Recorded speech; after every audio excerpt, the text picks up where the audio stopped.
Halo teman-teman, selamat datang di channel saya. Perkenalkan, nama saya Ferdinand Wilson Pratama Sanjoto. Saya berasal dari kelas TIK dengan 3 digit yang terakhir 357. Di sini saya akan menjelaskan tentang sejarah komputer. Jadi silakan disimak. Seiring dengan perkembangan teknologi yang semakin pesat, komputer telah menjadi salah satu alat yang sangat penting dan tidak bisa dipisahkan dari kehidupan kita sehari-hari. Komputer merupakan alat yang dipakai untuk mengolah data menurut perintah yang telah diprogram. Kata komputer semula dipergunakan untuk menggambarkan orang yang pekerjaannya melakukan perhitungan aritmatika dengan atau tanpa alat bantu. Tetapi arti kata ini kemudian dipindahkan kepada mesin itu sendiri. Pada awalnya, pengolahan informasi hampir eksklusif berhubungan dengan masalah aritmatika. Tetapi komputer modern dipakai untuk banyak tugas yang tidak berhubungan dengan matematika. Secara luas, komputer dapat didefinisikan sebagai suatu peralatan elektronik yang terdiri dari beberapa komponen yang dapat bekerja sama antara komponen satu dengan yang lain untuk menghasilkan suatu informasi berdasarkan program dan data yang ada. Konsep komponen-komponen komputer ini berasal dari arsitektur von Neumann. Ketika John von Neumann memaparkan arsitekturnya pada tahun 1945. Namun, tahukah kalian bagaimana sejarah komputer dimulai dan bagaimana perkembangan hingga saat ini? Perang Dunia II memulai perjalanan panjang dalam sejarah komputer. Negara-negara yang berperang berusaha mengembangkan komputer untuk mengeksploitasi potensi strategisnya. Seorang insinyur Jerman bernama Konrad Zuse membuat komputer Z3 pada tahun 1941 untuk mendesain peluru kendali dan pesawat terbang. Kemajuan lain dalam pengembangan kekuatan komputer juga dilakukan oleh blok sekutu.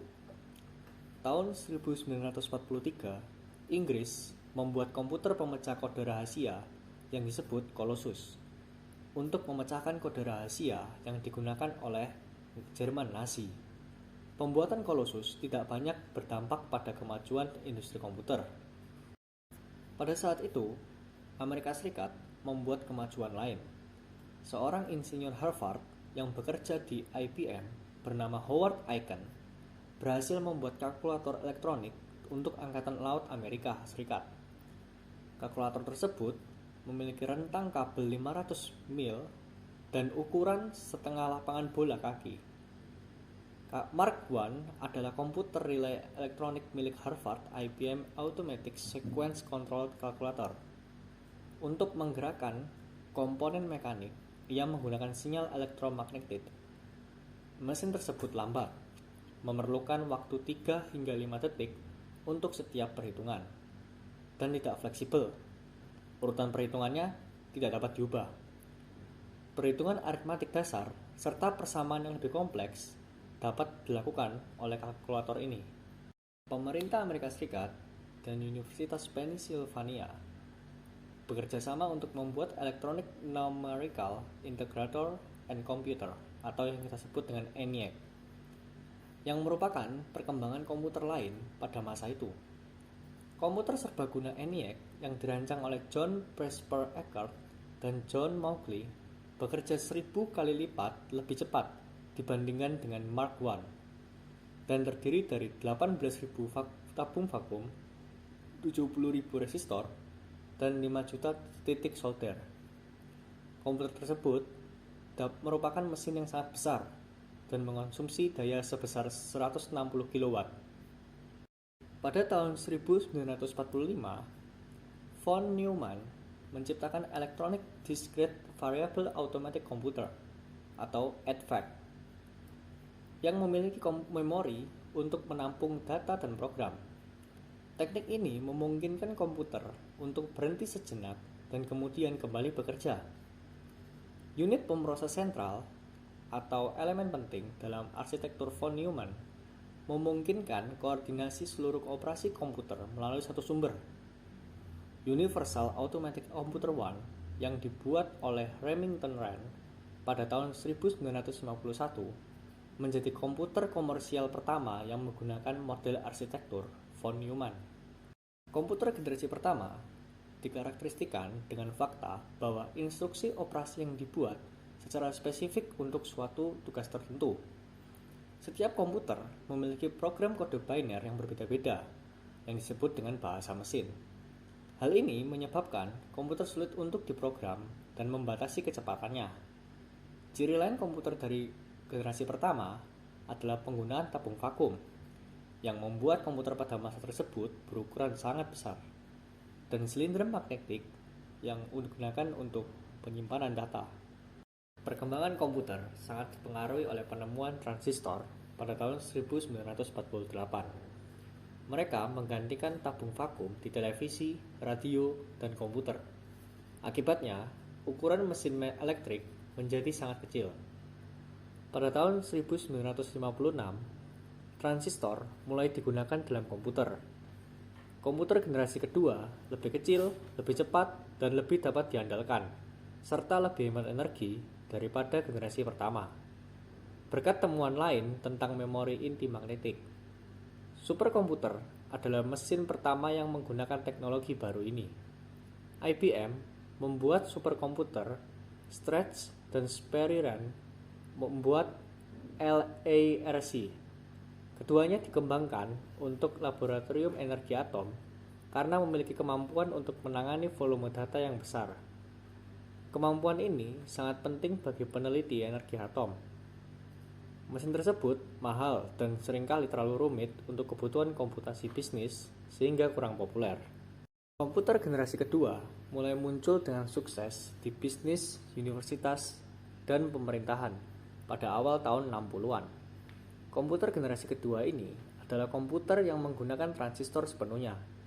Selain itu, mereka memiliki komponen yang terkait dengan komputer modern, seperti pencetak, penyimpanan di disket, memori, sistem operasi, dan program komputer. IBM 1401 yang umum di industri adalah salah satu komputer penting saat ini. Pada tahun 1965, sebagian besar perusahaan besar menggunakan komputer generasi kedua untuk memproses data keuangan. Komputer menjadi lebih fleksibel karena program dan bahasa pemrograman yang digunakan. Selain meningkatkan kinerja, fleksibilitas ini menguntungkan bisnis. Konsep ini memungkinkan komputer untuk mencetak faktur pembelian konsumen dan kemudian melakukan tugas seperti mendesain produk atau menghitung daftar gaji. Pada saat itu, beberapa bahasa pemrograman mulai dibuat. Bahasa pemrograman Fortran dan COBOL semakin populer. Kata-kata, kalimat, dan formula matematika yang lebih mudah dipahami oleh manusia digunakan sebagai pengganti kode mesin yang rumit. Ini membantu orang memprogram dan mengatur komputer. Programmer, analis sistem, dan ahli sistem komputer adalah pekerjaan baru yang mulai bermunculan. Pada masa komputer generasi kedua ini, industri pelangkat lunak juga mulai muncul dan berkembang. Meskipun transistor lebih baik daripada pipa vakum dalam banyak hal, panas yang mereka hasilkan sangat tinggi dan dapat merusak komponen komputer. Batu kuarsa digunakan untuk menghilangkan hal ini. Jack Kilby, seorang insinyur di Texas Instruments, membuat sirkuit terpadu pada tahun 1958. IC terdiri dari 3 komponen elektronik yang digabungkan dalam piringan silikon kecil yang terbuat dari pasir kuarsa. Ilmuwan kemudian membuat semikonduktor dengan menggabungkan lebih banyak komponen.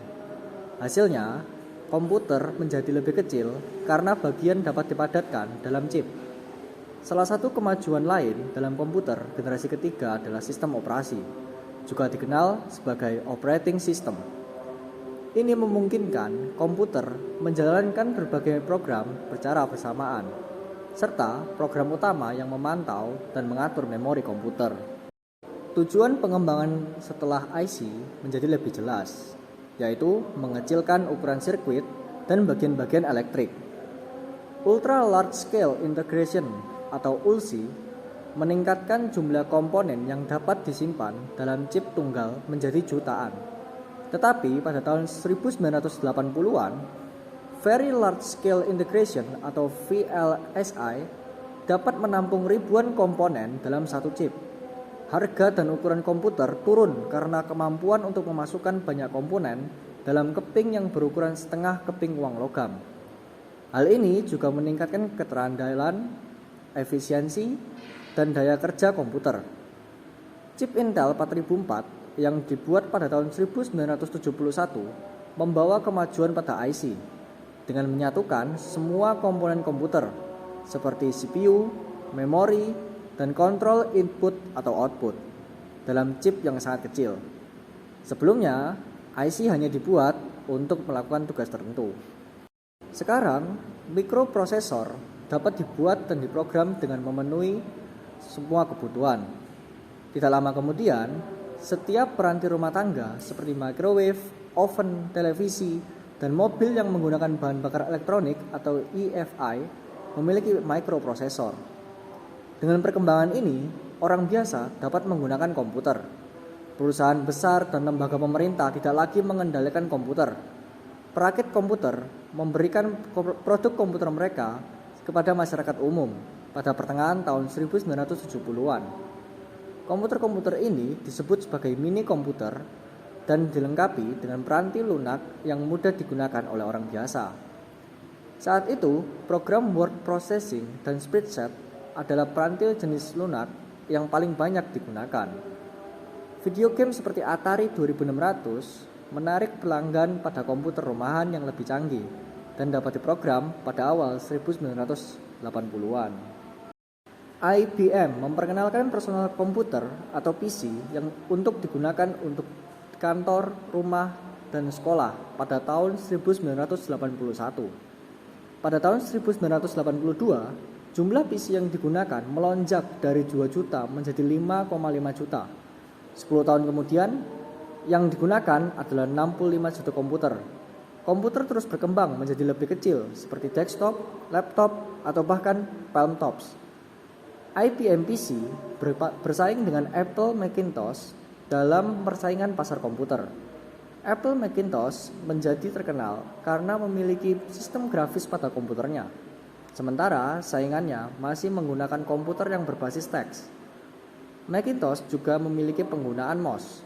Yang saat ini kita mengenal berbagai jenis IBM yang sesuai dengan pemakaian CPU seperti IBM PC 486, Pentium, Pentium 2, Pentium 3, dan Pentium 4 yang masing-masing dilengkapi dengan CPU buatan Intel. Kami juga mengenal bahwa ada AMD K6, Athlon, dan sebagainya. Semua ini termasuk dalam kategori komputer generasi keempat. Metode baru untuk memanfaatkan potensi terus dikembangkan seiring dengan peningkatan penggunaan komputer di tempat kerja. Saat komputer kecil menjadi lebih kuat, mereka dapat terhubung ke jaringan untuk berbagi memori, peranti lunak, dan informasi, serta untuk berkomunikasi satu sama lain. Komputer tunggal dapat bekerja sama elektronik untuk menyelesaikan suatu proses melalui jaringan komputer. Jaringan ini dapat berkembang menjadi sangat besar dengan menggunakan perkabelan langsung atau juga dikenal dengan jaringan wilayah lokal atau kabel telepon.